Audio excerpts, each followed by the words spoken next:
Hello everyone, কেমন আছো সবাই? আশা করি খুব ভালো আছো। আর তোমাদের আশীর্বাদে আমিও খুব ভালো আছি। তো নতুন আরেকটা ভিডিওতে তোমাদের স্বাগত। তো বন্ধুরা, সফলতা কিন্তু একদিনে আসে না। সফলতা পেতে গেলে কঠোর পরিশ্রম করতে হবে। আর শুধু পরিশ্রম করলেই হবে না, সাথে ধৈর্যও থাকতে হবে এবং ভগবানের উপর বিশ্বাস রাখতে হবে। ভগবানের উপর বিশ্বাস রেখে যদি তুমি কোনো কাজ শুরু করো, তাহলে অবশ্যই সেই কাজে সফলতা আসবে। সফলতার সাফল্যের পিছনের গল্পটা অনেক বড় হয়।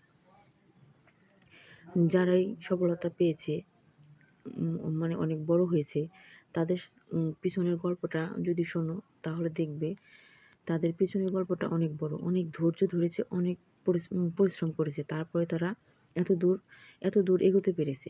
তো একদিনই তো আর সফলতা আসে না।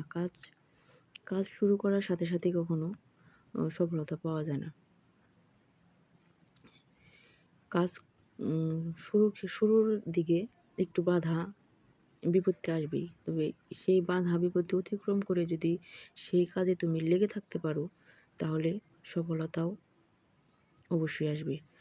ধৈর্য ধৈর্য পরিশ্রম, তুমি যদি সৎ পথে থেকে ধৈর্য ধরে পরিশ্রম করো আর ভগবানের উপর বিশ্বাস রাখো, তাহলে অবশ্যই ভগবান তোমাকে কখনোই ফেরাবে না।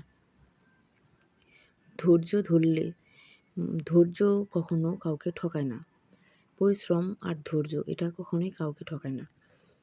সফলতা আসবে যদি ধৈর্য ধরে, সৎ পথে থেকে ধৈর্য ধরে পরিশ্রম করতে পারো। অবশ্যই তুমি সফল হতে পারবে।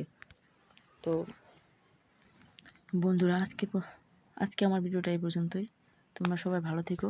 অন্য কোনো ভিডিওতে আমার কথা হবে। আর আমার চ্যানেলটাকে, যদি ভিডিওটি ভালো লাগে তাহলে অবশ্যই চ্যানেলটি সাবস্ক্রাইব করে আমার পাশে থেকো। আর অলরেডি যারা এই কাজটি করে দিয়েছো তাদেরকে অসংখ্য অসংখ্য ধন্যবাদ। আজকের মতো এখানেই। ভালো থেকো সবাই। টাটা।